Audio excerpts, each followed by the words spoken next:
Hello, chào Vinh, xin chào các bạn.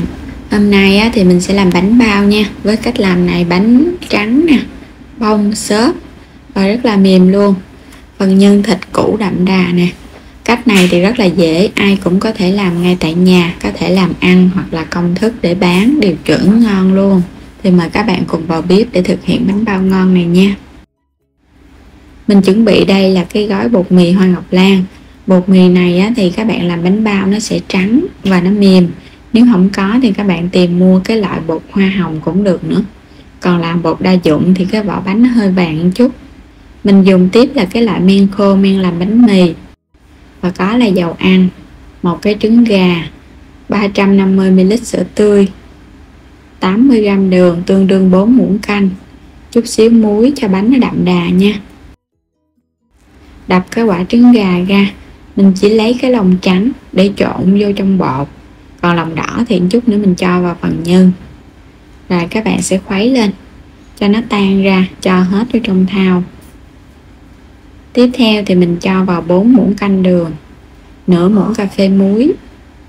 Men này thì mình sẽ dùng 2 muỗng cà phê nha, 2 muỗng lưng thôi, tương đương 6 đến 7g men. 1 muỗng canh dầu ăn, dầu càng trắng thì cái vỏ bột nó càng trắng.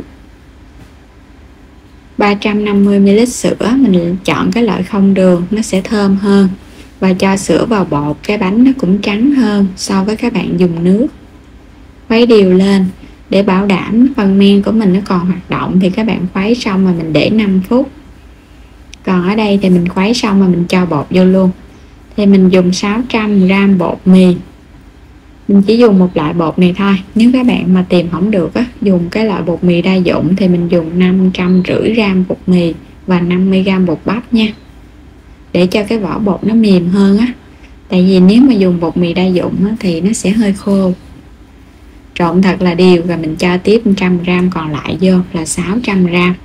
Vì một túi bột nó chỉ có nửa ký thôi Rồi các bạn trộn đều lên nha, cho phần nước nó phủ đều hết vào trong bột. Bây giờ thì mình sẽ dùng tay để nhồi. Cái bước này nếu như nhồi máy thì các bạn cho trực tiếp vào máy luôn. Rồi mình cho tất cả các nguyên liệu vào, mình trộn trong vòng 5 phút. Nhồi tay thì cũng nhanh, mình nhồi 3 đến 5 phút là được không cần phải nhồi lâu quá đâu. Bánh bao thì nhồi nhanh hơn bánh mì. Nhồi sơ qua thì các bạn để lại, mình để nửa tiếng. Thời gian này thì mình chuẩn bị đây là 300g thịt nạc. Size mình dùng cái loại nạc dăm hay là vai heo 2 cái cây lạp xưởng khô, nửa cái củ hành tây, nửa cái củ sắn băm hạt lựu, vài tay nấm mèo ngâm nước cho nó nở ra. Gia vị thì mình có là đường, muối, bột ngọt, tiêu, hạt nêm và cái gói bột ngũ vị hương chút nữa mình cho vô cho phần nhân nó thơm nha. Cho hết cái phần củ sắn nè, nửa cái củ này thì mình băm hạt lựu xong rồi. Bây giờ mình sẽ cho vô trong cái túi. Các bạn sẽ vắt, mình bỏ hết cái phần nước để cho nhân nó khô hơn. Còn nếu mà không vắt nước thì các bạn phải xào nhân nha. Cho hết vô cái thau. Nấm mèo các bạn băm cho nó nhỏ nhỏ ra để trộn vào nhân thì nhân nó ngon. Cho hết chung vào với củ sắn luôn. Nửa cái củ hành tây thì giúp cho nhân thơm các bạn cho nửa củ thôi. Xắt hạt lựu ra cũng cho cùng vào cái thau. Tiếp theo thì mình đi xắt lạp xưởng nha. Lạp xưởng này mình dùng cái loại lạp xưởng khô làm bánh thì chọn cái loại khô nó ngon hơn cái loại tươi.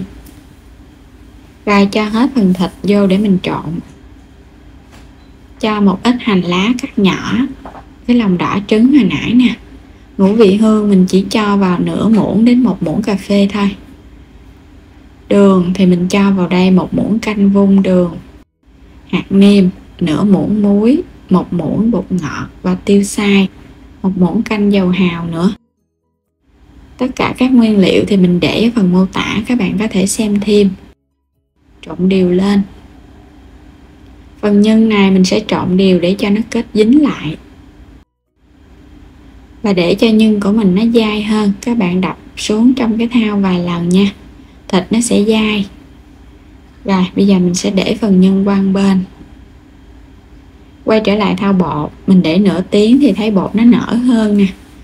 Nó nở hơn và cái bề mặt nó cũng láng hơn so với lúc ban đầu. Bây giờ các bạn sẽ rắc một ít bột khô lên mặt phẳng. Mình sẽ cho khối bột ra nhồi.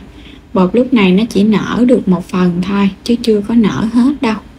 Mình sẽ đem ra mình nhồi nha. Các bạn đừng có ủ đến khi mà nó nở hết. Tại vì thời gian mình nhồi và mình tạo hình bánh thì bột nó còn nở hơn nữa đó. Nếu mà làm mà bột nó nở nhiều quá, tạo hình không kịp, thì bánh nó sẽ bị vàng khi mà mình hấp.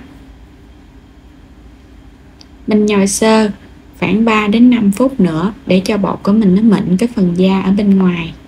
Bước này giúp cho bột của mình nó không có bị co lại khi mà các bạn cán ra đó. Rồi bây giờ mình sẽ chia bột nha. Hôm nay mình sẽ làm những cái bánh bao nhỏ gọn nên mình chia ra những cái viên bột nhỏ thôi. Chia xong thì các bạn vo tròn nó lại, lẫn phần bột từ bên ngoài vào để cho cái phần da ở bên ngoài nó láng hơn á. Rồi vo tròn để qua bên. Tương tự thì mình cũng làm tiếp.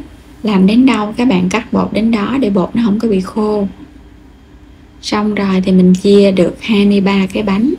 Nếu như thích bánh lớn hơn thì các bạn chia khoảng 15 bánh là vừa. Cán mỏng ra. Cái mép thì mỏng so hơn ở bên trong. Ở giữa thì các bạn chừa phần bột một chút nha, để khi mình hấp lên phần bột nó đều hơn á. Cái mép nó mỏng. Cái bề láng thì cho ra ngoài. Mỗi một cái bánh mình chỉ múc một muỗng nhân thôi, cho vào giữa. Cho thêm lạp xưởng nữa. Nếu thích thêm trứng nữa thì các bạn luộc trứng cho vào giữa luôn. Còn không thích trứng thì mình dùng thịt và lạp xưởng thôi.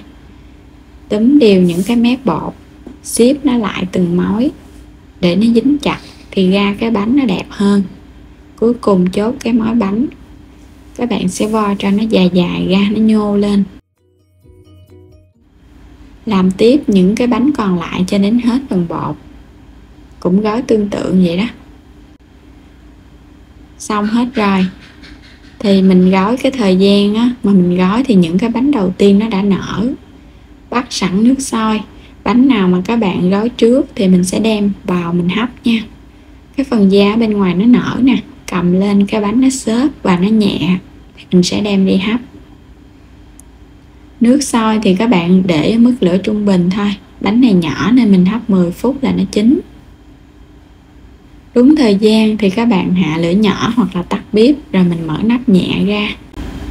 Bánh trắng, nở đều, không có bị chai và không bị vàng bánh. Rất là thơm luôn. Sắp bánh ra nha. Các bạn sẽ cho tiếp vào mình hấp tiếp. Nếu bánh lớn hơn thì thời gian hấp nó sẽ tăng lên từ 12 cho đến 15 phút tùy theo cái bánh nhỏ hay to. Hấp xong hết rồi nè. Bánh rất là nhẹ, trắng tinh, không hề bị vàng. Cầm lên nó rất là xốp luôn. Có độ đàn hồi tốt thì bánh mới nở ngon. Chỉ cần men nở, không cần bột nở. Cho thêm cái lòng trắng trứng giúp cho bột của mình nó xốp hơn. Bên ngoài nó láng bóng luôn. Để ra bên trong nè, các bạn thấy phần bột nở ha. Nó xốp và nó nhẹ. Nhưng thì nó không có bị rời. Phần nhân mà các bạn cho củ nhiều, rau củ nhiều thì nó sẽ hơi rời ra. Còn cho thịt nhiều thì nó sẽ quyện thành một cục. Cho nên là cái phần nhân này rất là dễ. Quan trọng nhất chính là cái phần bột thôi. Bột mà xốp mềm thì bánh mới ngon. Rồi bây giờ mình sẽ ăn thử nha. Mời các bạn cùng thưởng thức bánh bao nhân thịt. Gia vị rất là vừa. Phần nhân thì thơm thơm nè, ngọt đậm đà. Bột các bạn ăn vào rất là xốp và thơm nữa. Cho sữa thì cái vỏ bột nó trắng và nó thơm hơn. Nếu như các bạn làm bán, có thể pha tỷ lệ 1 sữa và 1 nước. Rồi bây giờ thì mời các bạn cùng vào bếp để thực hiện bánh bao ngon thưởng thức. Và đừng quên đăng ký kênh ủng hộ mình. Cảm ơn các bạn đã theo dõi hết video này. Chia sẻ video để mọi người cùng biết cái công thức làm bánh bao ngay tại nhà nha. Xin chào tạm biệt và hẹn gặp lại các bạn trong những video tiếp theo.